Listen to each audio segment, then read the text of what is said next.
कल्याणमध्ये प्रदीप भणगे आपले प्रतिनिधी सोबत आहेत। प्रदीप, कल्याणमध्ये सुद्धा आपल्याला हाय व्होल्टेज लढत बघायला मिळते, कारण अर्थातच मुख्यमंत्री एकनाथ शिंदे यांचे पुत्र श्रीकांत शिंदे या ठिकाणी निवडणुकीच्या रिंगणामध्ये आहेत। कसा एकूण प्रतिसाद दिसतोय? मतदार अगदी सकाळी 7च्या ठोक्याला मतदान करण्याला पसंती देतात अनेक ठिकाणी। कल्याणमध्ये काय चित्र आहे? आपण जर बघितलं तर कल्याण लोकसभेमध्ये हाय प्रोफाईल व्होल्टेज ठाकरे गट विरुद्ध शिंदे गट थेट लढत आहे। 28 उमेदवार असले तरी हे दोन प्रमुख उमेदवार आहेत।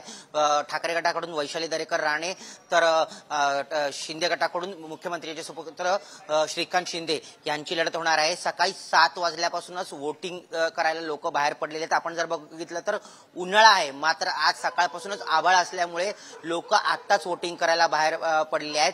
थोड्याच वेळात कॅबिनेट मंत्री रवींद्र चव्हाण हे वोटिंग करतील, त्यानंतर 8 वाजता वैशाली दरेकर या स्वतः वोटिंग करतील, नंतर राजू पाटील वोटिंग करतील, आमदार गणपत गायकवाड यांच्या मिसेस वोटिंग करतील।